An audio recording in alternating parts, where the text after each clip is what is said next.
បាទប្រិមិត្តទូទាំងជនរយន្តសេរីទំនើបម៉ាក់ឡង់ឌីសឺមួយគ្រឿងមិនដឹងថាអ្នកបើកបរក្នុងស្ថានភាពយ៉ាងម៉េចទេបាទប្រិមិត្តបណ្ដាលឲ្យជ្រុលទៅបុករថយន្តមួយគ្រឿងនិងម៉ូតូមួយគ្រឿងដែលចតស្ងៀមនៅចិញ្ចើមផ្លូវបណ្ដាលឲ្យរងការខូចខាតយ៉ាងដំណំផងដែរបាទករណីរថយន្តសេរីទំនើបម៉ាក់ឡង់ឌីសឺដែលបើកបុករថយន្តមួយគ្រឿងនិងម៉ូតូមួយគ្រឿងនេះនៅតាមបណ្ដោយផ្លូវ253បាទដែលស្ថិតនៅក្នុងសង្កាត់ទឹកអកទី3ខណ្ឌទូកោរាជធានីភ្នំពេញ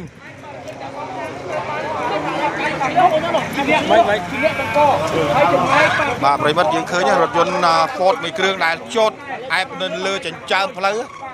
បាទឡើងខ្ទេចអស់ហើយផ្នែកខាងក្រោយនៃរថយន្តណាបាទប្រិមិត្ត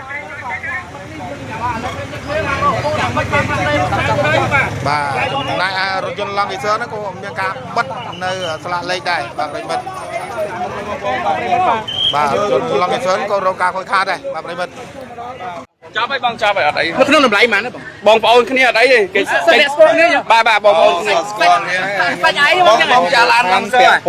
បងចាឡានឡងសើផ្លាកសញ្ញាចរាចរណ៍ពូខ្ញុំ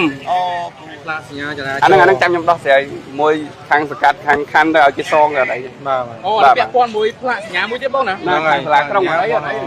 ទេខ្ញុំធ្វើកំណត់ហេតុបងបាទហ្នឹងហើយដោយសារគាត់មានដំណោះស្រាយជាមួយគ្នាហើយបាទយើងចប់ហើយព្រោះក្នុងនាមខ្ញុំអាឈោខ្ញុំសុំតែឲ្យគាត់ជួសជុលផ្លាកចរាចរណ៍ឲ្យវិញសេរីទំនើបម៉ាល់ឡង់ឌីសឺមួយគ្រឿងដែលម្ចាស់ត្រូវបានបិទស្លាកលេខបាត់ហើយបាទប្រិមិត្តបាទហើយមិនដឹងថាស្លាកលេខប្រហែលទេបានបុកជាមួយនឹងរថយន្តពតពីក្រោយរុញទៅបុកកិនជាប់ម៉ូតូមួយគ្រឿងទៀតបាទក៏ដូចជាបាក់នៅផ្លាកសញ្ញាចរាចរណ៍មួយដើមទៀតដែរបាទប្រិមិត្តបាទបង្កឲ្យមានការភ្ញាក់ផ្អើលខ្លាំងមែនទែនតែម្ដងបាននៅតាមបណ្ដោយផ្លូវ253បាទដែលស្ថិតនៅក្នុងសង្កាត់ទឹកឡទី3ខណ្ឌទូកោករាជធានីភ្នំពេញបាននៅយប់បាទថ្ងៃទី25ខែមេសាឆ្នាំ2026នេះបាទប្រិមិត្ត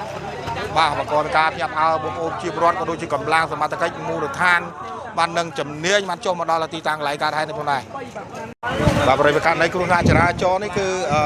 បាទសិតតែស្គាល់គ្នាទេបាទប្រិមិត្តហើយភាគីទាំងសងខាងក៏មានការធ្វើការដោះស្រាយគ្នាផងដែរបាទ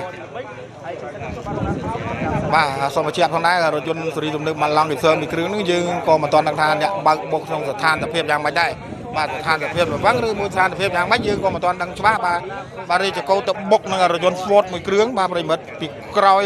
រងការខូចខាតបាទធ្ងន់ធ្ងរមែនទែនហើយរថយន្ត Ford ហ្នឹងក៏រុញទៅបុកកាន់ជាប់ម៉ូតូមួយគ្រឿងទៀតបាទនឹងផ្លាកសញ្ញាមួយចរាចរណ៍មួយដើមហ្នឹងគឺបណ្ដាលឲ្យបាក់តែម្ដងបាទប្រិមិត្តបាទរថយន្ត Ford និងម៉ូតូនេះគឺចតនៅអែបនៅលើចិញ្ចើមផ្លូវបាទគណៈដែលរថយន្តឡង់ឌីសឺបើកមកនេះគឺបុកពីក្រោយបាទពេញទំហឹងតែម្ដងបាទប្រិមិត្តបាទប្រិមិត្តយើងឃើញរថយន្ត Ford បាទត្រូវរថយន្តឡង់ឌីសឺសេរីទំនើបមួយគ្រឿងគឺបុកពីក្រោយគឺពេញទំហឹងខាតបាទធ្ងន់ធ្ងរមែនទែនបាទហើយរុញទៅបុកកាន់ជាប់ម៉ូតូមួយគ្រឿងនិងផ្លាកសញ្ញាមួយដើមបាទបណ្ដាឲ្យបាក់ផងដែរបាទហើយរថយន្តឡង់ឌីសឺយើងឃើញហើយឡើងរួញមួយកំណាត់ផ្នែកខាងមុខតែម្ដងហើយផ្លាកលេខក៏មិនដឹងថាផ្លាកលេខប្រហែលដែរដោយសារម្ចាស់បិទបាត់ហើយបាទប្រិមិត្តយើងក៏មិនអាចនឹងបញ្ជាក់ស្លាកលេខរថយន្តឡង់ឌីសឺបានទេដោយសារតែម្ចាស់មានការបិទស្លាកលេខផងដែរ